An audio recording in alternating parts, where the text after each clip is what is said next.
welcome to Digging Deeper. You are watching Digging Deeper Tuesday, 7 p.m. with your host, Tazeen. And I've got with me a dear friend. I'm so happy you're finally here. I'm happy to be here. This is Asha. Oops. Yes. Hi, everyone. Asha Noor. Asha Noor, yes. And we're going to be talking about activism as an expression of creativity. Mm-hmm. So I'm really excited to get into the topic. So before we start, if you could tell us about yourself. Who are you? What's your expression? What do you do? What's your passion? So I actually absolutely love the title that you came up with. Shows that she's the creative here. So, when we were thinking about what I wanted to talk about today, a few things came to mind. And I feel like that's because, so many of us are millennials and we have like multi-hyphenated identities and just do a million and one things. Yeah. But I feel like some of the things that really drive me and I feel like that are critical to my identity is activism and like organizing, racial justice and human rights work. But that does intersect with a lot of things like fashion, art, pop culture. So those are just, I would say that's like a snapshot of the things we're going to get into too. Yes. Oh, look who's on. It's Asma. Hi, Asma. Hey. What's up, girl? Your parents were here. They had such a fun time this weekend. Oh, they were? Yeah, because we host... We never know what they're up to. They're cooler than us. We have Vicar and Jam session here. And so they got to experience the jam session. Oh, that's nice. Which is a lot of fun. So, tell us a little bit about your journey into activism. Like at what point in your life did that become integral to your life? Honestly, very young. I would say that organizing and activism is something that I realized I was doing in high school, but I think it might have even been earlier than that, maybe elementary, middle, I don't know, but I feel like I've always been very political. I've been very interested in issues of social justice, and I think that when I realized it was something that I was kind of in was probably like maybe sophomore, freshman year of high school, organizing with the Young Democrats. Cringe now that I think about this, but so where was that? Where were you living? At the time, my family was in Northern Virginia, and I was in a pretty metropolitan, diverse area. Because diversity doesn't always relate to equity, as we know. And I was organizing with the Young Democrats at the time, and also like, the MSA and things like that, putting on events and programming. Yeah. What got you interested in even organizing with them? With the Young Democrats? Yeah. I feel like at the time I felt like, the Democratic Party spoke to the values of the people on the left, Black and brown people, Muslim people, minorities. So as a kid, I was like, all right, we've got a lot of issues in the country, and this is coming after, having Bush as a president, the second one. Not old enough to be around for the first one. And so, just seeing like the Iraq War and the war on terror policies, how a lot of that really impacted not only my life directly, but, the community at large. And as a young kid, I was very invested in the mosque. I attended the mosque routinely, and it was 30 seconds away from my house by design. Wow. That's where my dad bought, the house. Yeah. And because of that, I saw a lot of the things that were going on in terms of like the FBI targeting our mosque and like doing surveillance and just like a multitude of things that I saw firsthand. Like, wow, should be unconstitutional. This should be an issue. And so as a young kid, I wanted to join like Young Democrats and try and see what sort of politicians were, trying to address these issues and to see if we can make Virginia go from red to blue, which we did in my lifetime. Still didn't change much though. So that's where we start. That's where I started. That's interesting. So you got involved with that, and the fact that your dad bought a house that was right next to the masjid, your parents must be very intentional too about the things that they want to be involved in. Yeah, absolutely. I think that it was very, intentional for my parents to get that house, just to be in proximity to not only the masjid, but a Muslim community, because the idea is, the closer you are to the mosque, the closer you are to like a vibrant community. That's not the case here in Michigan, because there's like a mosque in every corner. Heard too much. Hey, we're blessed. And so I feel like in Northern Virginia at the time, there was like one major mosque and like, like a little offshoots around. And so I think my parents were pretty intentional about that and other things growing up too. So you grew up there, you were involved there. That was, you said, in early high school. Mm-hmm. So what brought you to Michigan? That honestly is also because, okay, so let me break it down. Let me tell you my whole story right now. I know, because people always ask me, they're like, why Michigan? And I'm like, okay, so when I was really little, we actually lived here first in Detroit. When I was really, so a lot of people don't know that. When I was like, how old was I? Let's say anywhere between like 0 to like about 5, we lived in Detroit, and then my family moved to Northern Virginia, went K through 12 there. I came back here for college, went to Michigan State, go green, for anybody who's, state fan. And then I ended up you're going... wearing green and I'm wearing blue. What are I the know, odds? I know, right? This is the better crew. Whatever, the better crew, whatever. Me either, honestly. Why am I, like, supporting this PWI? Anyways, so then I ended up going back to Northern Virginia for grad school, and then came back here for work. And it was really easy to go between Northern Virginia and Michigan most of my life, because I have a really big family here. Yeah. Like brothers, aunts, uncles, they're all based here. And then only people really, for the most part, there is like my nuclear family. Wow. So how come they're staying there instead of here? Do you ever say, like, let's just... they just have gotten so used to that community that, like, my parents just, they come to visit, but they just, see that as, like, the home base. Right. Yeah. And I see both, really, for me, as the home base. Yeah. Because I see, like, you're traveling a lot, too, so it's not like you don't see them. Oh, no. I'm there, like, every 3 weeks. I'm, like... What? Yeah, I mean, I'm not paying for all the time. I don't got bread like that. I'm just. I was like, tell us the secrets. When you're an activist, you do not make money. So trust and believe. Just putting that out there right now. But inshallah in the future. So a couple of times, like, I'll have to go there for work, like either conferences or like speaking engagements or. Just something happening in like DC government, or just like nationally. And so I try to go like a few days earlier, and then like stay a few days later, just so I get to spend time with them. So I would say about half of my trips back home happen to be of that nature, and I try to like be strategic with my time off. And then the other half is like, I'll try to go for holidays and stuff like that. Right. That makes sense. That makes sense. Look at this. Let's take a couple comments. Looking gorgeous, mashallah, ladies. Oh, thank you. Look at this. I got a student who's on who didn't come to class today. I see you. It's okay. Well, at least they're supporting and tuning in some way, right? That green is popping.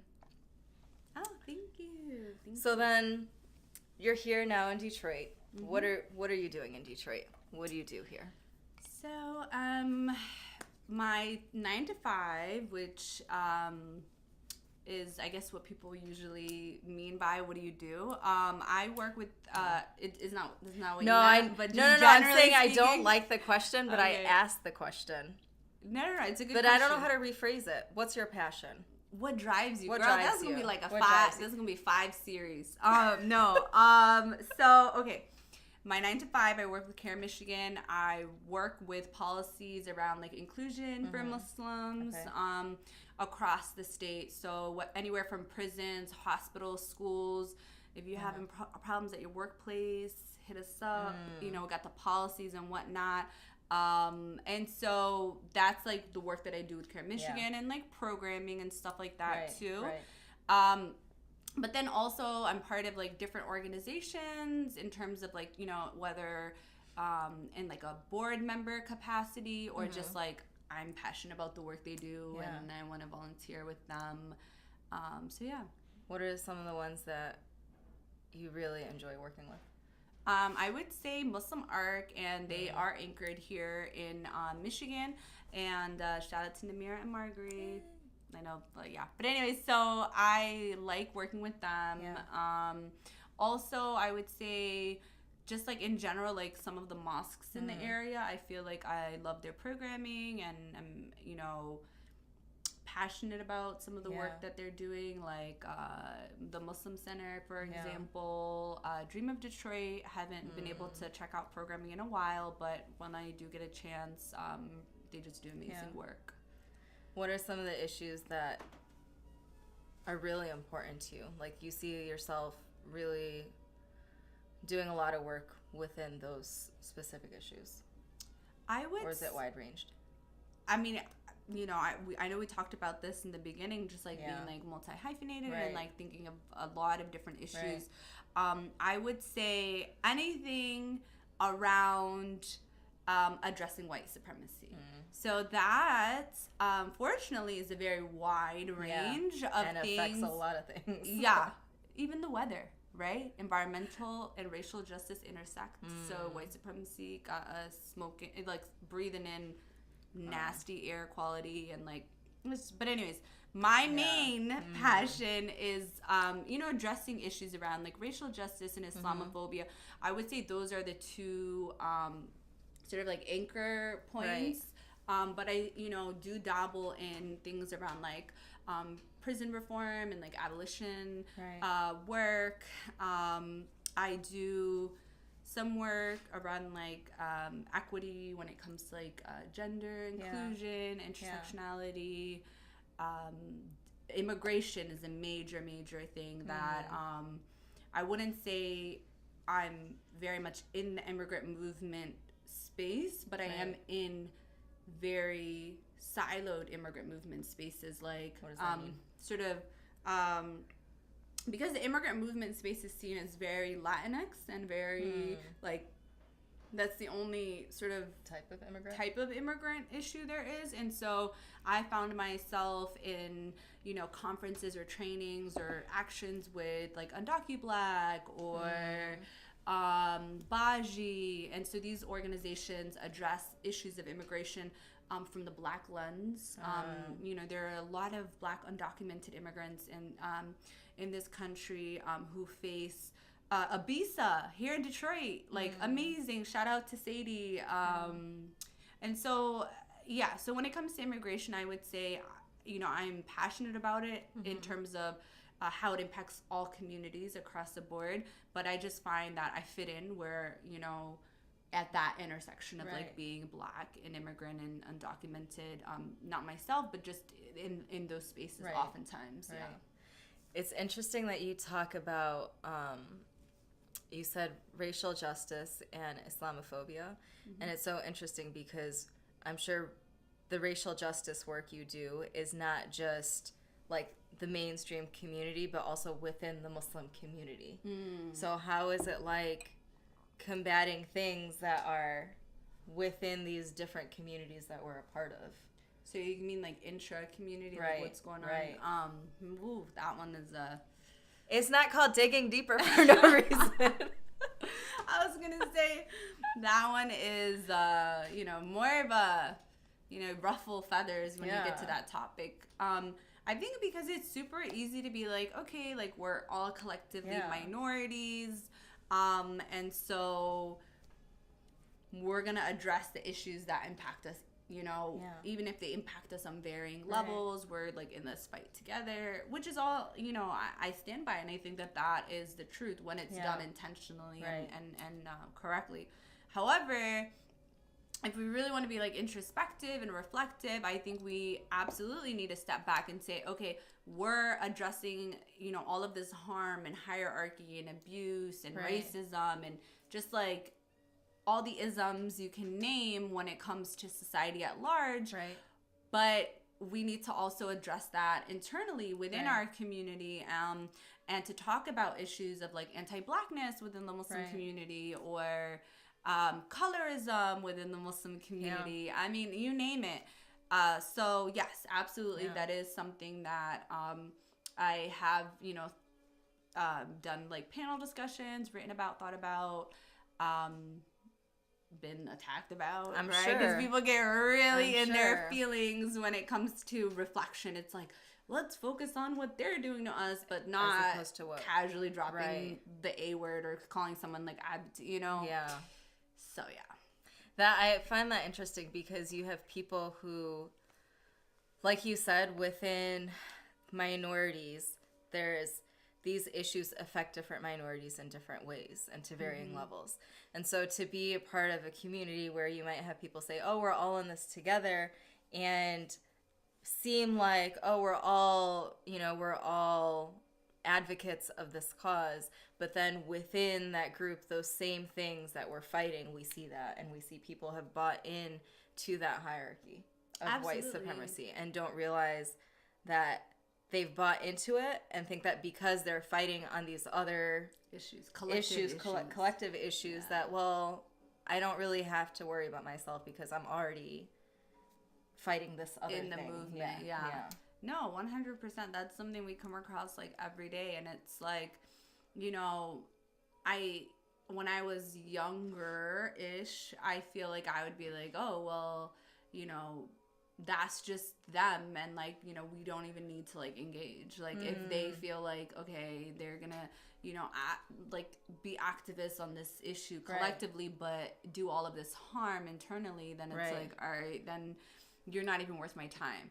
I think with a little bit of age and wisdom, not too much wisdom, but just a little bit more, I feel like I can kind of see why some people are sort of hyper focused on issues that impact them, because it's very rare for people to think about issues outside of themselves.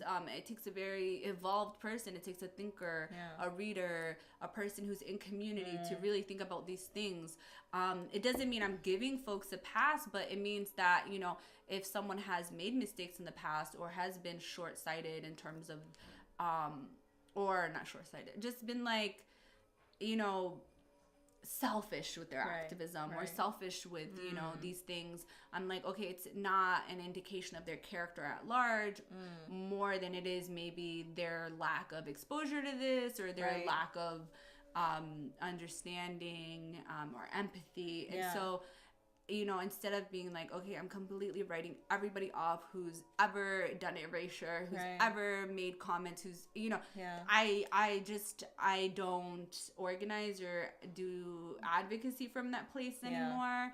It's just too exhausting. So I'm like, it's interesting though that you use the word selfish in your activism, or selfish in your advocacy, because that is, I feel like that is what it is. That's a really good term for it. Like, you mean like when people are like narrow about right. And that's actually one of the reasons I really love Muslim Arc, because I feel like the work that they do is not only a lot of the work that they do that I've been involved in is going to anti-racism workshops, and that forces people, or gives people the opportunity to reflect and say, okay, well, how am I impacting this situation? What is it that I can do? Yeah. That was, when I used to work at Take on Hate, the very first like major series that Muslim Arc, put on was in conjunction with them. And that was, it was something that I felt like, I had to advocate for, because, Dearborn, Detroit area wasn't really in tune with that sort of programming at the time, and we were able to put on a 6-month series between two orgs, and I felt like that was, I think the first time Muslim Arc has ever done a series, first time Take on Hate has ever done a series, and I felt like, even being a part of it and organizing it and developing it, it still felt like I was able to learn a lot from that experience, simply from being in a community and having those conversations come to the forefront, especially in a community that's not used to addressing or confronting those issues. So for me, it was like, a moment of like, wow, like I'm really proud of the work that like I've been able to contribute with, you know, my like coworkers and co-organizers and like this other organization that we're working with.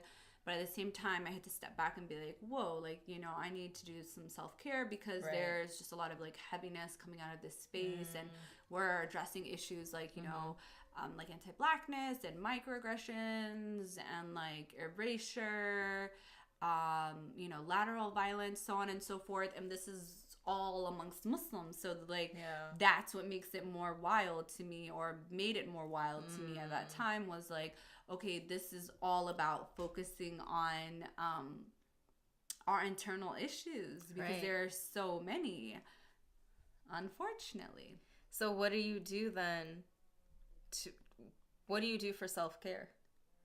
That's a good question. I honestly try my very best when I'm feeling like heavy or, you know, just like, you know, you're just feeling off, you're feeling burnt out. I try to do things that I really enjoy. And I know that when we talk about self-care, we talk about it from a very like elitist point of view, like go get a massage and get your nails done and get your hair done. We have to understand like not everyone has that type of budget. And not, you know, to do things like that, number one. And number two, why is it that self-care has to be commodified? Like, why is it that, you know, everything has to feed back into capitalism? Like, okay, in order for me to feel good, replenish myself, feel better about myself, I have to buy things. So no, at some point in my life, I definitely bought into that and thought that that was helping me, but it wasn't really helping me.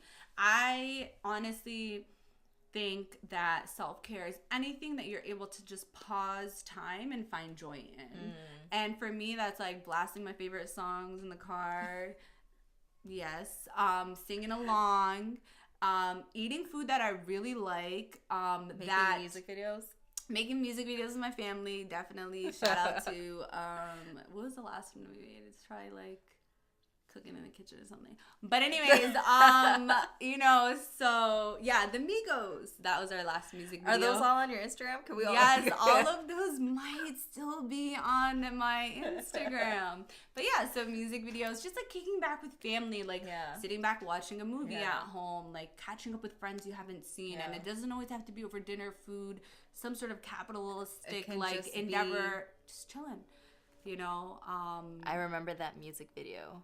Yes, I love music videos. You're just taking like a bubble bath. You don't gotta do all the like expensive, all those like, oh, you know, this is shipped in from Paris. Like, you know, chill. Like, you don't have to be bougie to have self-care. But I like big bougie. If anyone who knows me knows I have a full capacity and potential to be so incredibly bougie. But with anything that I do, I try to make it equitable and inclusive. So if I'm giving suggestions, I want it to be things that anybody can just like do. You know, sometimes I like the bubble baths, you know, you know, if anyone wants to give to me like really nice bath stuff, I'm here for it. Call me up. No, I think the last one was Asma and her. Was it? And Asma. It was probably. But we do things like that. But anyways, yeah, so I feel like anytime you're feeling like super heavy, burnt out, spend time with family, prepare a meal that you absolutely love, nourish your body with the best possible ingredients, food that's like healing for you. Your oils. Oh my God, essential oils. Is this Fatima? Oh, hey girl. Yeah, she knows. Working out. Yes, all of these things are amazing. Essential oils, I love them. I feel like they save my life all the time. Resting, like I think that's super overrated, but self-care, like take a nap, drink your water, mind your business. Sometimes minding your business is self-care. Sometimes seeing that comment and knowing that you want to go off and just leaving and being it. Like, it is what it is, you know. That's self-care. Sometimes you gotta do it. So yeah. Celery cleanse. Oh my God, I'm still on that. I am still. Shout out to Medical Medium. I'm still. I like celery juice actually. Just straight celery. I used to hate the flavor, but now I think it's delicious. Now is what gives you it gives you like that healing sort of. One of my favorite smoothies was always celery and banana. Ooh, that's a nice mix. Cause it's like that sweet and salty. I have never in my natural. life enjoyed celery willingly. I just started it because it's really good for inflammation and like cleaning your liver and like do you do gut it like healing. in the morning? Yeah, 16 to 32 ounces every morning. This couple of days have been, but typically 16 to 32 ounces every morning on an empty stomach, pressed. So like not a smoothie, it's like juice, and on an empty stomach. And wait 15 to 20 to 30 minutes before you eat or consume anything else, and it gently cleanses your liver and heals your gut and gets your life somewhat together. Sounds delicious with peanut butter. Ew, who said that? Celery and peanut butter is good. Self-care, connecting with nature. Yes. Yeah. Connecting with nature, absolutely. You know, I'm being outside. You know, grounded. I love nature. Grounding. Just sitting outside. Muslim people, prayer, dhikr, all of those things. You don't even really have to be Muslim to do all of those things. Meditation. We have dhikr here. Mindfulness. Non-Muslims come all the time. Yeah, really? Okay. Yeah. Self-care right here. So many ways. I love that you talk about self-care and it not having to be commodified, because everything money. That's so true. They just want to take your money. That's so true. I am not giving like to go on a spa day or to do this and that, where you could do that at home. Yeah, you can. And the thing is, capitalism is what actually burns us out. So then they want us to use capitalism and the idea of commodifying things to help heal us. So we're being healed by the thing that harmed us. And if anyone knows anything about trauma or healing, that's just not the answer. So I'm trying my best to be like, all right, don't splurge. Don't like just when you're feeling down, don't be like, oh, I need to buy things. I need to, you know. And not saying that you shouldn't buy things you love and that's you're entitled to that. Yeah. But it's not for me the thing that gives me that I feel better feeling. Right. Because it's false and that high goes away so quickly, you know. So that's so true. And if you are going to indulge in that, to be intentional about who you support and what businesses you're supporting. 1,000 trillion facts to that. And that's a huge part.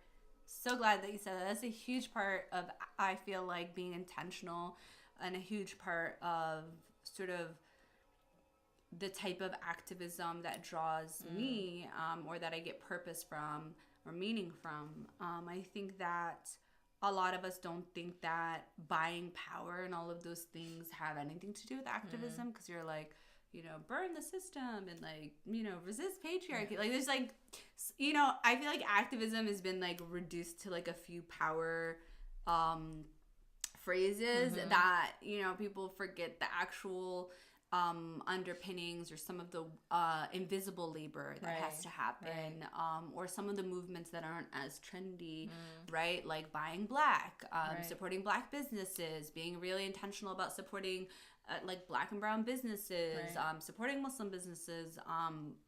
And I know that, you know, we just talked about the dangers of capitalism, but I think that with anything, you know, we have to work towards reform first. Right. And then the end goal of whatever that may be. So in the meantime, I mean, we're not in this like society where we're bartering and that, you know, it's, you know, anarchists and things of that nature, and we're not there. So for right now, I think supporting businesses that are often marginalized and that are often sort of eclipsed by like the Walmarts and like the Targets and the Whole Foods of the world. I think those businesses really need support, and I think that in and of itself is a radical act of activism. Using your buying power collectively to help not empower, because I don't really like that word, but to engage in co-powerment between yourself and, you know, the businesses that you're supporting and that you're getting a service from. Right. So I mean, and that goes with so many things. Not just going out to eat or going to get a facial, but like where you get your clothes from, where you get your groceries from, where you get your meat from. I feel like there's so many different things that we don't think about. Because we're just like rushing, running. And that's another part of capitalism. Why are we always rushing and running? Because it's a cultural thing. It's time is money thing. Yeah. So if you're not constantly running from thing to thing and getting drive-through and picking up this and like, it's like life, there's this obsession with convenience and time and rushing and all of these things. And that's what takes us away from supporting our own, because we're like, well, I could go and get honey from, and I'm guilty of this too, you guys. Like, I want to do better. We could go to Malika and come out and get honey, but people are gonna go to Whole Foods. I do go to them. Yeah, and get that's honey. why I want to do better. So if y'all seeing this, inshallah, hold a bottle for me. Inshallah, because I just use that as an example. I think he just sold his last one yesterday. Oh, okay. Until the next show. Well, I will be waiting. But I share that only to say that because we're programmed to think we should always be in a rush. Right. We're like, all right, well, Whole Foods and Trader Joe's is right here, and I need to go like to work now, so I don't really have time to go support my friends and try and like put a pause on my life to really be intentional about what I buy. Yeah. And I think even if we don't have 1,000,001 things to do, we psychologically feel that we do or that we should, and if we're not, we're less than. And it takes us away from really being intentional about like where we're buying, where we're spending our money or our energy and things like that. That's a full cycle, because it's capitalism. It's the way that this society makes us always feel like we have to be on the go all the time. And to fight that, we do have to take pause. And it's taking pause and reflecting on what are the things that I need in my life. And then from that, like, what are the things that I have to spend on, and what are the things that I have to do or not do. I feel like it changes your entire way of viewing your life and your existence and how you're scheduling yourself. 100%. And if you feel like you have gaps in your schedule, you're like, subconsciously you're not enough. Like you're not a contributor. You're not a busybody. You're not changing the world. What are you doing with yourself? Dang. So, you're just so many things that I'm like, why do I think too much? Probably because I'm a Virgo, but astrology low-key may be shit because I don't listen to me about that. But ignore or it may not be. I don't know. I'm not sure. But I feel like in terms of like activism, broadly speaking, I think that oftentimes I feel like we compartmentalize it, like, okay, well, I'm interested in the environment, right? So I'm going to recycle or organize around like environmental justice, right? And I think at one point in my young adult life, I really thought everything was single issue and like, all right, we're gonna work on this, and then we're gonna work on this, and we're gonna. Yeah. But I think with age and organizing, and advocacy and activism. I think I've come to the realization that it is really embedded in each other, and that there's really this sort of like interconnectedness within different areas of social or racial justice. There's interconnectedness between the people working on these issues and the people being impacted by the issues. There's interconnectedness between the economies and the lifestyle that we have in that society. And its impact on our life chances, our mental health, our physical health, our emotional health, so on and so forth. And I feel like for that has really taken me from, being continuously and constantly burnt out because we like have so many deadlines and so many things that we want to get to doing, to just like taking a step back and being like, okay, we're resisting against capitalism and all of the social ills that it brings. Right. But we're constantly cycling around and trying to get the next paycheck so we can survive in this society. Right. But at what cost? And are we really pushing the needle, or are we just like running in like this perpetual cycle? So it's a lot to think about. Sometimes it's stressful. That's what I was gonna say. I feel like that is stressful because it's stressful, but I think it also pushes us to be more creative about our advocacy work and what lifestyle we're choosing to live and how that's going to impact the world around us. And I say that because, like, for instance, you talk about getting your next paycheck. Like, yeah, we have to live in this world. We have to be able to feed our families and have a place to live and so on. But at the same time, we can be creative and intentional and figure out ways that we can survive and live and be financially independent and free of certain systems or certain people, right? Like, who is it that we're working for ultimately? The money that I'm making, who is it serving? Yes. Right? Like, what companies am I applying for to work at, or whatever it is, whatever kind of job it is that you have. I feel like that too is a part of activism work. Like, where am I choosing to work? What type of work am I choosing to do? 100%. And I think that is really difficult for people to wrap their mind around, because it's like, all right, we live in this system, we exist in the system, we have to play by some of the rules to survive, to be alive, right? And so I think that sometimes it's people's responsibilities that ultimately take over, because if you do have a family to feed and you are, and I'm not saying like go and like join these like super harmful institutions, like go be a police officer or something like that. Just pause on that, because I know some people think that this is like an okay to like just join whatever institution that's a mess. No. However, what I'm going at is like, I know a lot of people who want to fully 100% dedicate their lives to the movement, right?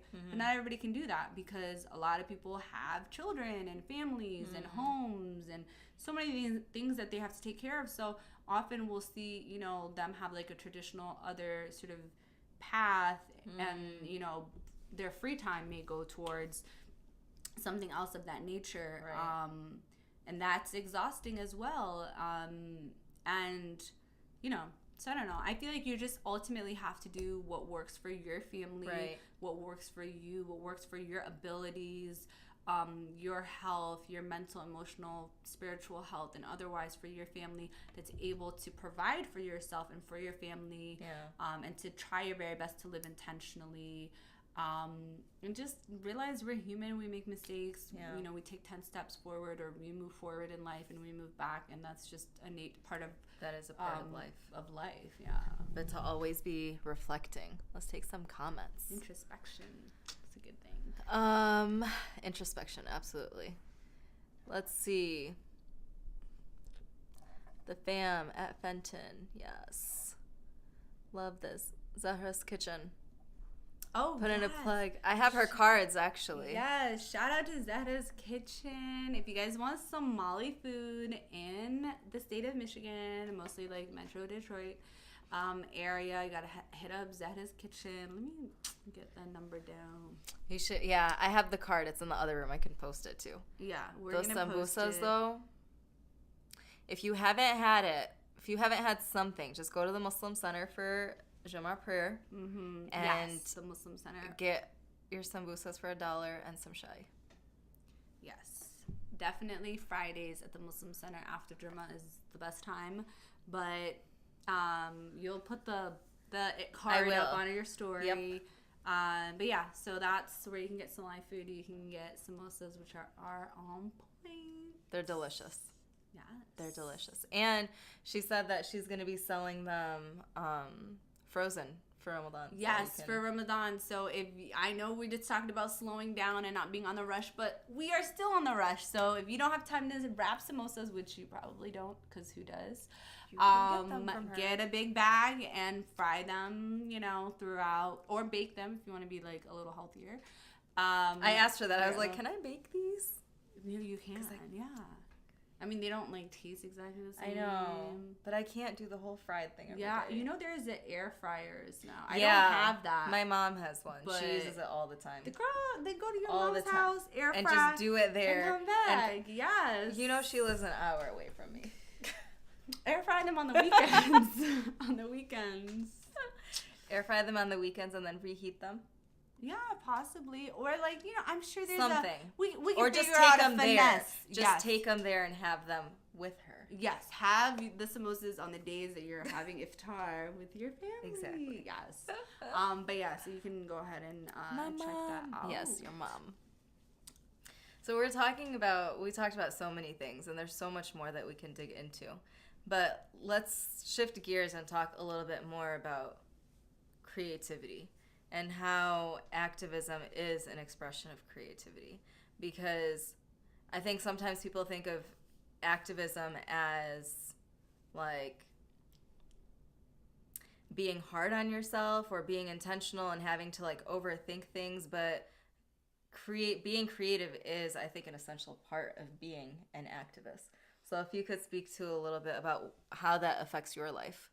Absolutely. I think it's important that you brought up the fact that activism is often looked at as like this like really like hard sort of field, I guess, or way of being. And it's like, you know, the call out culture. There's just a lot of things about it that like just have like a heaviness to it. And, you know, a lot of people who don't know me personally, you know, have this notion that I'm like super serious and I'm like, you know, very much about like... They haven't seen your videos. Yeah, and I'm like, yeah, you know, but no, before the...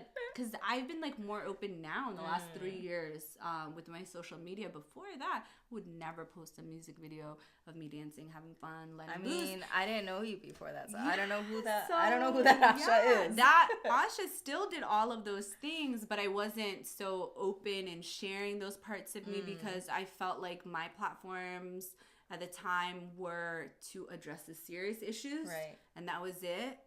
And then my personal life is where I'd have fun with my family and friends. But for me, I felt like why, you know, these like I wanted to separate the two, you know, so much, and it just got to the point, you know, because I felt like so many things were going to be maybe wielded against me in this world of activism.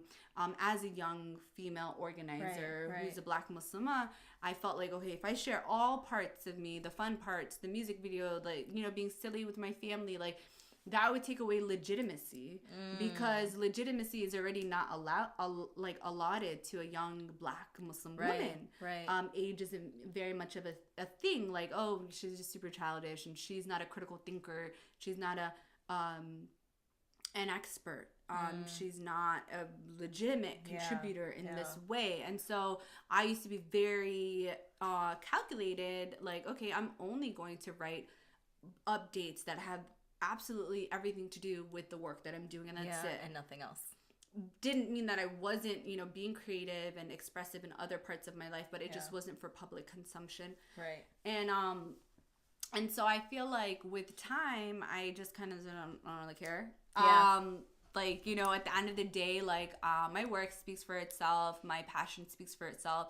If I have fun, listen to a music video like Migos or recreate it, like, that doesn't mean that I'm not concerned about ICE and detentions and deportation and Black Lives Matter and police brutality and so on and so forth. And I feel like people have this notion that if you're in the world of activism, you have to be extremely serious all the time. You have to be so strict on yourself. You have to be so strict on everybody else. You have to be calling everybody else out. And you have to, like, really just, like, be this a certain way robot. And I've never been this sort of a robot. And I think in the last couple of years, I've really just opened up on my platforms and in my personal life, too, where activism and my personal life do intersect. Where I feel like before I wasn't so much open to that. And so through that, I've been able to, like, really work towards more creative programming and, like, more creative, like, actions, or just, you know, be more intentional about, like, disrupting spaces just with my presence and like with my fashion choices, what I choose to wear, how I choose to you've got my brain going in so myself. many places right now. I know, my mind is like, it's like no, running around a lot. No, because I want to come back to personal choices. I want to come back to fashion. There's so much of that it's activism work that doesn't necessarily require you to even say anything. Yes. But just your presence or just the way that you may dress or the way that you may present yourself is activism. Mm-hmm. And I think that's such an important and key thing to mention. I'll take a couple comments before I ask you a question. No reheating. You need that crunch. Who said that? I'm like all up in hey, here. Fidama? Hi guys. Oh, hey Khalud. Hey Fatima. You know, when I don't have glasses, I can barely see. But hey y'all. You ladies doing great, mashallah. Gotta get back to work. I'll watch inshallah the rest leave. Capitalism. Yep. Can't even have 5 minutes to yourself. Salams. Who are you chatting with? Sorry, I'm not in the know. This is Asha Noor. Hi, I'm Asha. What? Oh yeah, when you were talking about like your other parts of your life that are not for public consumption, how you've slowly become more open with those things, I so relate to that because when I first started teaching 8 years ago, everything I did, like my Instagram, all that stuff was all private. And I've been doing music and stuff for a long time, but I just never allowed anyone in publicly. Like if you saw me, if you were at like a physical location, that's one thing. But I've started now, like my Instagram is public, like I'm doing this show, and I feel like that in itself is so instrumental in not just change, but allowing someone else to realize, to see themselves in you and see themselves in the work and the type of work that you do. And for me, being a teacher, I think that's extremely important because I'm impacting students who are at that impressionable age, right? And I feel like the people we look up to and the role models that we have to see who they actually are as people, as a whole. Yeah, and not like these little, compartmentalized sort of like snippets. And I think that causes many of us to grow up in shame. Yeah. The concept of shame, which, that's like a whole nother discussion. Whole thing. But I think that, it's really important to see people as their full, authentic, whole selves, especially those in leadership or those you look up to, teachers, educators, thinkers, scholars, activists, whatever, people that, you may learn something from. Right. I think to see them, and boundaries are healthy, by the way, but I mean, to see them in a more holistic way, I think inspires young kids not to hold shame or guilt or the feeling of being less than or not being a good enough Muslim or a good enough this or a good, and I think that a lot of our parent figures or authority figures growing up did a lot of that compartmentalizing. So it's like, we didn't even know you were having fun. Like, I thought you were like so boring your whole life. And I thought to be pious and to be good was to be boring and basic, because that's the way I thought Islam was supposed to be expressed, or I thought that was how your career was supposed to be expressed. So I think it's important, like you said, to show younger people that, yes, this is one part of my life. It is a major part of my life, and it informs so much of my life. But there's a lot of things that are tangential, and there's a lot of things that just have nothing to do absolutely with this at all, you know? So, no, I agree. And that's okay. And that doesn't take away from your legitimacy. It doesn't take away from your mastery in whatever it is that you're a master in or that you're a scholar in. 100%. And I think that the people who would like to impose that upon you are simply projecting because they themselves felt limited in their expression. They themselves felt like they could only be one thing. They didn't think that it was okay to have a hyphenated identity or hyphenated career path. It was like, okay, well, you're gonna do this and you're just gonna do that. But when you tell them, no, like, I'm interested in activism, I'm interested in expressing myself through fashion, like, I'm interested in writing and thinking, and I'm interested in doing public speaking, I'm interested in all of these different things. I'm interested in art, like, not everything is for public consumption I 100% still stand by that. But at the same time, I feel like people have to understand that just because you're not sharing something doesn't mean it's also not happening. Right. That's number one. Right. And number two, if you do choose to share all of those parts of you, you shouldn't feel like your friends or community or your base is trying to stifle you or trying to box you in when like you know, you don't have to fit into like one specific lens to do the work that you're passionate about. And you could even change in those things and the things that you're interested in and what you express. Girl. So glad you guys are talking about remaining authentic while being a good Muslim. I mean, yeah, it definitely falls into that too, because what does being pious look like? What does being religious look like? What is being... All of those things are racialized, by the way. I just want to put that out there. Being pious, being a good Muslim, being whatever. All of those things are racialized and also have to do with gender and age and where you're born even. Yeah, it's really complicated. It is really complicated. And it becomes hard... I think for me, it becomes really hard when my parents' generation thinks of things in a certain way. And so even within one's family, you may be fighting these things because they're just like, well, this isn't the way that it should be. This isn't the way you should dress, or this isn't, you know, whatever it is that you should or should not be doing. That's real. And it's a struggle. But I think at the end of the day, you are accountable for yourself, and you really have to be... introspective about what are your true intentions? Why are you doing the things that you're doing? Why do you believe the things that you believe? And if you can sleep well at night and be comfortable with your decisions, then cool. Yeah, then do you. I mean, that's honestly the worst possible thing is just like having this constant internal struggle. And I don't think that some level of internal struggle is bad entirely, because you know, I we all are complicated beings. We are gonna have a cognitive dissonance, you know, and that's part of growth. Many different things. But if it's in every single moment of your life, you're in this constant internal struggle, that's like not that's something you should think about, right? Something you should try and work towards, something you should try and heal. You're so diplomatic. Because I don't want to think about. My family used to call me Switzerland for a very long time. Really? Because I like...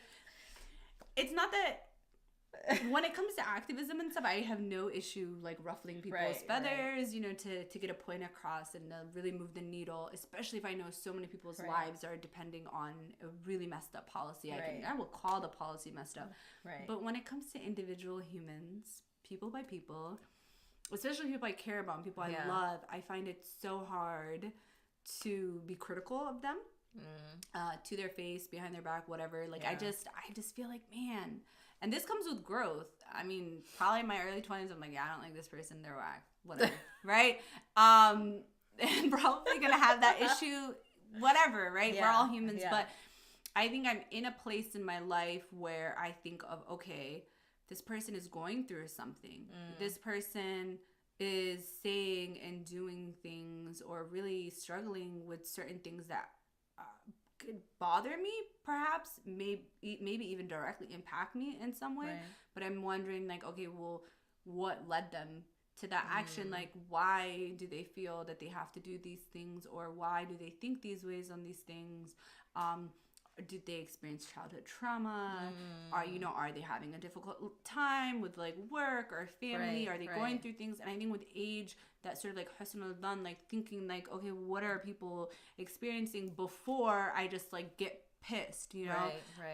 And I think I've always had a little bit of that in me as a kid, and so my family would always call me Switzerland, because I wouldn't like if you did something to your sister, or let's say my one sibling did something to another sibling, I'd be like, well, you know, I did see that happen. However, we have to think about like why, like the mediator, you know? In yes, between. I've always been, and it's funny because my graduate background is in conflict analysis and resolution, which is literally alternative dispute resolution, which is literally mediation. You were already put on a path. And you just continued in that path. Yeah, so sometimes I try to resist, though, because I'm like, no, I want to be fiery. I want to be like, yeah, you're wrong. You can be both. You're wrong. But I'm like, well. It's situational. maybe they it depends on the context. Isn't that crazy? Almost an hour has already passed by. It just flies by. But I want to talk a little bit more about, you like barely touched on fashion and presence and creative expression. And I was hoping you could talk a little bit more about that. Okay, yes. This is definitely something that I've been passionate about for a very long time. And that is just using clothing and jewelry and just like different parts of the clothes that we wear as a form of resistance in different ways. Right. I think that just in and of itself, wearing your ancestral clothes, your cultural clothes, clothes that represent your heritage in a predominantly white space, which is most spaces in the United States of America, or most spaces of power in the United States of America. Going into those places of power, being your full authentic self, wearing the clothes that represent your heritage, your culture, your background, or a political message. It doesn't even have to be a political message sometimes. It can be like wearing, I mean, I'll get into this later, but it can even just be wearing something that is authentic to your being. It disrupts those places. It is a political message in and of itself. It is a form of activism, is a form of reclaiming space. It is a form of activism that asserts your power in a way, that you're not going to conform or bend to the standards or norms that have been superimposed upon you. I'm not going to wear a power suit because that's what you want me to wear, because that's what you consider to be professional. Because for me, my clothes from my country, from my ethnic or cultural background is professional. And I'm going to wear that in a corporate environment and I'm not going to care. And so for me, I've done that for at least since high school, throughout college, before Wakanda, even though shout out to Wakanda. I mean, still love Black Panther, so Wakanda forever. But anyway, so, and I think that is a lot of young organizers sort of like entry point is like really reclaiming their heritage or through fashion and through clothing and through art and music and things of that nature. So that's definitely one way, is wearing things that are very significant and very intentional and have maybe even sometimes a specific meaning. And so I've always been really into that. And I think also fashion and activism intersect in another way too, is like honoring that legacy of your ancestors and having that deep-rooted connection and grounding to your history, your legacy. And a lot of our history and legacy has been severed in very traumatic ways for many of us, whether through civil war, being a refugee, being a descendant of the transatlantic slave trade. I mean, just so many different ways that your history has been severed or, what's the word I'm trying to say? Disrupted. And so I think reclaiming that, reconnecting with cultural ways of expression is a form of activism. And so those are two ways. And then the third way is supporting those who produce this expression, whether it's clothing or jewelry, so on and so forth, because their businesses are marginalized and eclipsed by free people selling this literally for $200. I kid you not. You can get something like this, which in my country is called like a dira or bati. I swear to God, I saw it on Free People for like $250. I was like, wow. The cultural exploitation. It's nuts. The foolery. The foolery really is just beyond me, because this does not cost that much. That's number one. Number two, why not support the women, men, children who are creating these products with love and who are actually, involved in the culture, live, breathe the culture, and sometimes depend upon this trade for their livelihood. And so for me, that's a form of activism, being very intentional about supporting Black and brown businesses, supporting Muslim businesses, supporting those who fall in all the intersections. of those things. So that for me is a form of activism. So disrupting places, having ancestral connection to your culture and heritage, reclaiming space, understanding your own legacy, your own history, and supporting those who are currently marginalized by white supremacy and corrupt systems by supporting their contribution, whether it be clothes, jewelry, so on and so forth. I'm going to pause you because it's going to log us out. We'll be right back. Are we live again? Yeah, we're live again. Okay, yeah, you guys should definitely check out Faduma and Khaloud's weekly blog too. They have lives called The Unspoken, so you should definitely check them out too. They talk about a lot of taboo topics. Yeah, definitely. I've seen that. Jamali is back. I read part of your comment about, I think she said you were one of the first people that she had seen back when you guys worked at Access who did that with clothes. And who would just show wearing whatever I want. But whatever I wanted. It's so interesting because in white spaces, people it's not even just white people, it's even our own people get really uncomfortable with seeing us wear our traditional clothes. It's very triggering for a lot of people because they feel like, why on earth are you so comfortable entering this space? Yeah. And you're not fitting the mold. Right. You look different, and instead of trying to limit and minimize your difference, you're playing up your difference. Right. So it's how offensive can you be that you're not willing to hide your blackness, you're not willing to hide your Muslimness, all the rest of us, to hide the fact that you're from Africa. Wow. Girl, you better put on the power suit and you better fit in with everybody else. And so they find it offensive because they're like, how dare you show that you're different and not shy away when you should be, as a woman, minimizing yourself, and as a black person being quiet and minimal, and just don't be so loud. It's good to have diversity, but we don't really want to see that much. We want light diversity. Yes. We want diet diversity.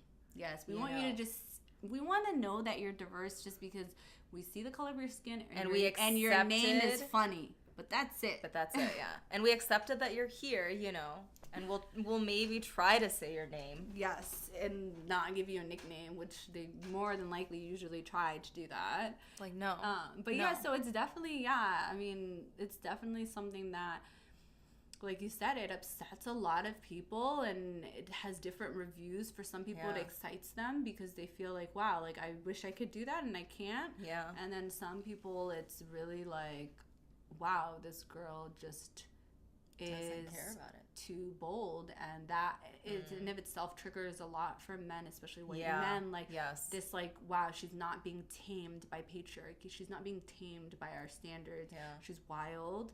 She's rebellious, and she's a threat to the way things work. And I've had things like that said to me. No one who knows me personally would ever say that I'm angry.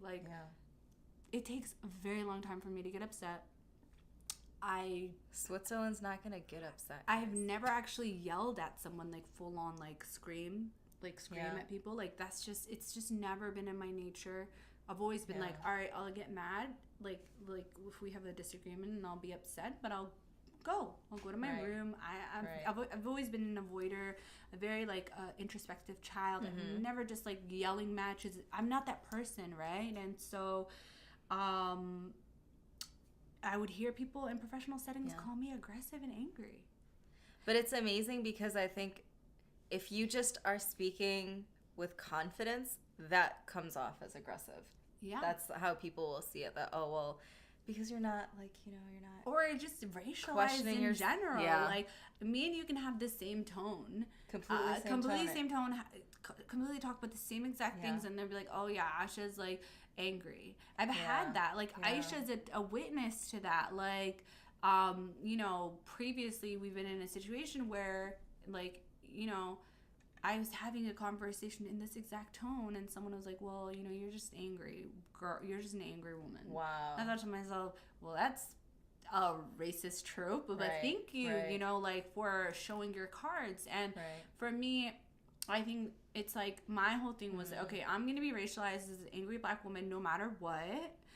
So since I'm already gonna stick out like a sore thumb, I might as well celebrate my culture, my heritage, wear things that bring me absolute joy, that are super comfortable, and way more comfortable. By the way, shawls are the most comfortable thing. Jamali said, go to any Muslim professional event and it's suits and slacks everywhere. I was just talking to some organizers about this recently, about we were talking about Muslim spiritual spaces that are kind of like third spaces, but there's this issue of people trying to act like they're professional, or it's a professional setting, so you can only dress a certain way or speak a certain way, or like, and it's like, well, you're buying into the system, you're buying into the hierarchy, and you're playing by those rules, and you don't realize that for some people, I think they really don't realize. No, they don't, and that they don't feeding into that system. When you tell them, like, I've had a lot of people ask me, say, "Oh, you must really like African clothes." Yeah, I do. Obviously. First of all, I mean, it's a continent. Like, there's no such thing as like African clothes, but just for time's sake, yes, I do. But it's not just my preference. It's a very deeply political messaging too. And they're like, "Well, how is what you wear political?" I'm like, everything is political. Yeah. What you wear, how you vote, who you date. If you exclusively date only one race of people your whole life, and that's the only people that you're interested in, you better believe it's political. Who you find attractive is deeply political. So why wouldn't the clothes I intentionally wear in corporate spaces or spaces of power be deeply political? If I want them to be deeply political, it's just like wearing a Black Lives Matter t-shirt. Even though sometimes I feel like dressing like this is very offensive. Yeah. Probably even more, because when random strangers talk to me and then they were like, "Oh, wow, your English is really good." I get that all the time. And I'm like, thanks. I guess that kind of happens when you're in one place your whole life. I don't know. Like, maybe. I mean, I guess. I always tell them I would hope so. I would like to think that. I would like to think that being in this place would. But you know what? On the flip side, what really annoys me is that when people do find out your English is good, they will treat you differently and treat people whose English is not as good, right, or is accented as less than. Does not mean that people who don't speak English like you do are not educated and are not intelligent and are not capable of more than you're capable of. Yeah. Or often speak English better than you, to be quite honest. Just because you have an accent. Or are better at languages, because they can speak multiple languages and think in multiple languages. Oh, man. That is one of the most triggering things, is to the way that language is political, right? Even speaking your own language in public is highly offensive for white people. Right. Or sometimes even people in your own group will be like, well, listen, that's internalized racism. If you're uncomfortable speaking your own language in public, and I get that there's some Islamic etiquette around speaking your language in groups, like, of course, you don't want to alienate people, and I'm not talking about that. I'm just talking about mind your business at the grocery store, being on the phone, just people. Even within our own subgroups feel like you shouldn't do that. So that's I did for years. It took me many years to get comfortable with dressing the way that I do, with speaking Urdu, because it was internalized. It's a journey. All of us go through internal stuff all the time. Let's take this comment. Can you talk about how you avoid the exotification that also comes with the fashion? And I've had people ask me to dress culturally to use me as a prop. Tokenization. Yeah. Oh, God. Oh, my God.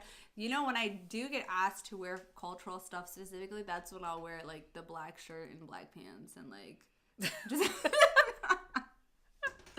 Then I'm like, all right, now you want to play games. Now you want me to be on the front cover of some whatever, looking like some, fresh out of Mogadishu spread. I love where I'm from. Shout out to Mogadishu, But no, tokenization is just fraudulent behavior. Right. People who tokenize are fugazi. They're just a mess. We don't like them. We avoid them.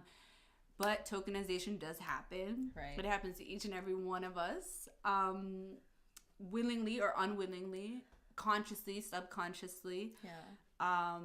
So, you know, the exotic part, I feel like it's like, okay, for me, I'm like, all right, I'm still not gonna change, because for me, it took me a long time to feel like so confident and comfortable and like my culture, my heritage, my clothes, that just because someone is a weirdo and like is, you know, going to fetishize it, like that's not gonna change my, you know, standards. That's more of a them thing and not a me thing, because best believe if I wear black abaya and black hijab, which is, you know, in and of itself Arab supremacy, I'll still get fetishized for, I don't know, being this Muslim oppressed, quote unquote, oppressed woman. So just know, as a woman of color, no matter what you wear, the fetishization is going to happen. It just may be stronger one day and weaker the next. But so for me, I'm like, if it's going to already happen, I might as well live my best life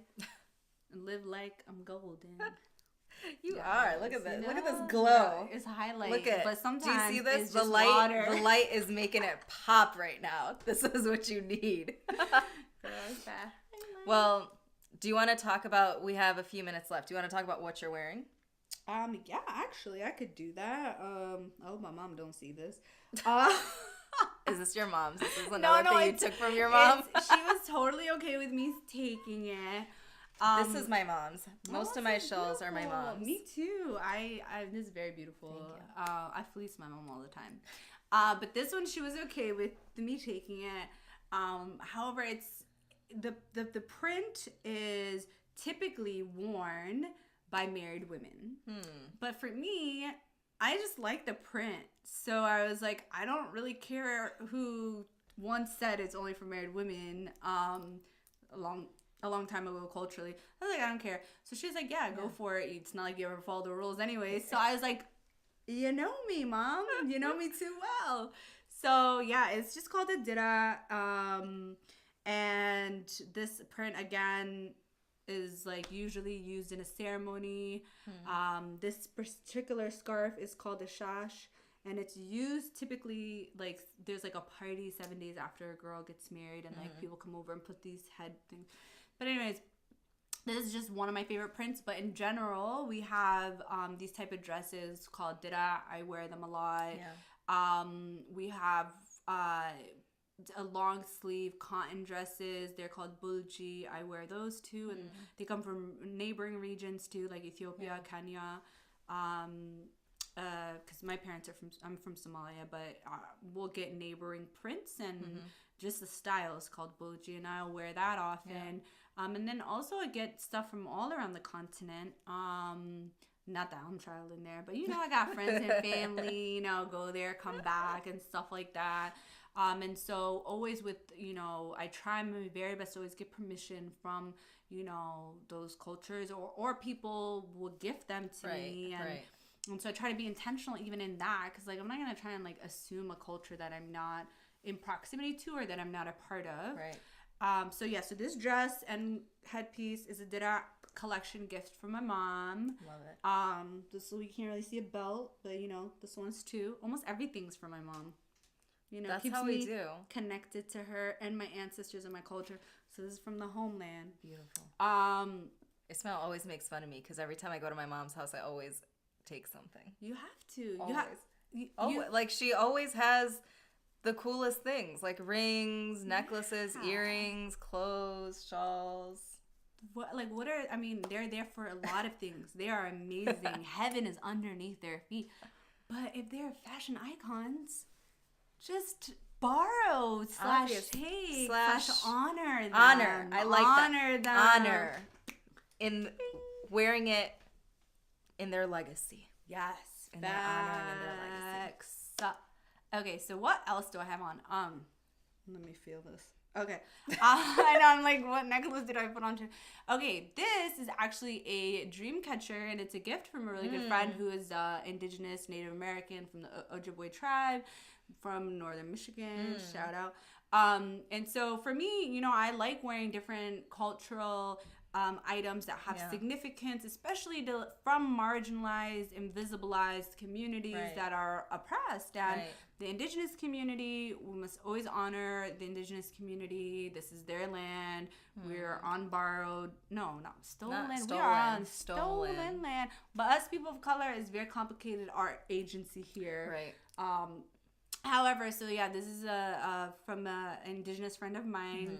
And this is not from anyone, but I did actually get it when I was with an Afro-Indigenous community in Brazil, doing work around reparations, women's rights, and like trauma healing. Wow. This is from a good friend which went to South Africa. Shout out to you, Helen. You got all these friends. You know, I love them, and they have, you know, great style, and they know, and more than anything, they know what I like. I think. My nails aren't done, but I'm about to show y'all my rings in 1 second. This one is from my mother, and it is actually real. I don't really be having a lot of real stuff, but this one, it is, and I don't know, just like, it's like my style and her style, and it's from back home, so really definitely has a lot of connection. This moon and star, you know, you gotta Muslim. do this thing. Oh, okay. This is, I'm not a beauty blogger, girl. I don't know how to do all this. Yeah, it's like a moon and star. Okay, it's, you know, a gift from my uncle. This is, I think, like a dervish of some sort. Oh, I've got a dervish shout out too. to the tariqa life. Yeah, I know. All right, so if you know, you know. You know, you know. If you don't, it's okay. You and can I still saw know. I saw you. You know. Yes. In Somali we call this hidsies. Okay. We got a little bit of verses up in here. You know what I'm saying? Protection. And this, you know, actually does not really have that much stake. No, actually, astaghfirullah, it does. It is from a Black-owned business. I'm so terrible. From the Muslim Center. You can go after Jama'ah every Friday. The uncle there who has all those rings. Amazing. Love all his stuff. And these two are from Turkish Muslim-owned businesses. Beautiful. And am I missing anything? It's probably got like a star, a moon here. You know, lunar. We're Muslim. We got the calendar. Oh, you're wearing two different. Oh, I didn't even notice this. I wear two different earrings, and Esma thinks it's very offensive to wear just one earring or two different earrings. I don't know if you're still on, but that's I like to just do what I like to do. I don't like to follow too many rules. And sometimes I'll wear just one or two very different earrings. This one's a moon, lunar. Shout out to Ramadan almost coming. I know. Moon sightings. And then let me tell you, she's having so much fun right now. Anything else you want to shout out? No, that's it. This is, and trust me, I don't always have so much. Actually, I usually have a lot of thought that goes into what I wear, not because of vanity or things of that nature, but I genuinely feel like having things that mean so much to me, whether from family or friends or things that just really drive me, helps keep me grounded. Like I can feel this hirsi, I can feel this necklace, I can like honor the ancestors, I can honor my mom, my dad, those familial ties. And for me, that's a major disruption to white supremacy in and of itself. Like, you ain't gonna put me in a box. I will do what I want, when I want, and how I want it. And they have healing power. Like, what you wear has an energy. I truly believe that everything in this world has an energy. 100. And it's just, what type of energy are you wrapping yourself with? Yeah. Do you want that corporate greed every day? And no judgment if you do. We still love you. Pantsuits are not even comfortable. Yeah. Who decided that was the standard for professionalism? Because it's very... And it's also like not like, you know, supporting like body positivity or anything, because it's like, and it's not inclusive. It's like, in order to even get a suit that fits all bodies, like you have to go through hell and back. So it is just not inclusive. It is is what white men is their aphrodisiac. I don't know. They feed off of it and they want everyone else to fit in, but just does not work. 6 months. Okay, Tasty Juice. 6 months in China, and I never once worried about my clothing or English use. One of my privileges as white Western definitely was still embarrassed by my shit Chinese, LOL, but English was never negative. You mean like the way that you're speaking it? Like when he's talking in English in China, no one ever looked at him in a negative way because of white supremacy. White supremacy is also cute global. Earrings. Thank you. Because it's global. So when you're in China as a white man, I'm assuming white man. No, woman. Woman, sorry. I don't have my glasses. I cannot even see the script. So, you know, I feel like when you're there and you're speaking English as an American, it's seen as a positive thing. Like you're coming from a quote unquote superior society or group of people. And also the term American is extremely racialized. So like, let's say I go abroad and I say I'm American, people will look at me weird. And I'm saying like, listen, even if I have my hair out and I'm like, let's say, I don't know, wearing something stereotypically American, like, I don't know, like even an American t-shirt and some like corduroy pants or something with my hair out. I don't know what we wear in America. I was going to say jeans and a t-shirt. I don't know. Jeans and a t-shirt and a baseball cap, okay? And a baseball cap, yeah. They will be like, you're not American. I've had, granted, I don't really claim American. The few times I've had to, for whatever reason, whether it be an academic program I was a part of and it came up that I was American, it would be like, you're American? And that happens to a lot of Black Americans because American is racialized to mean a white man or a white woman. Right. So you have to like go through great lengths to prove your Americanness. Right. She said it's cute, the earrings. Thank you. Wow. Esma? Not Esma, because she was talking ish about it. That's my niece, by the way, so it's cool. Do you have any shout outs, plugs, last minute thoughts you want to share? Plugs. Okay, in the vein of actual Black businesses, I completely forgot about another one that I'm rocking, the Lip Bar. Ooh. Okay, I think I'm wearing either Boss That's like right up the street. Yes, they've got their first in-person like store in Detroit. So shout out, owned by 2 Black women. So shout out to them. And it's nice. Like it's you sit there in front of the mirror and they let you try everything on and you feel like you're pampered. And it's affordable.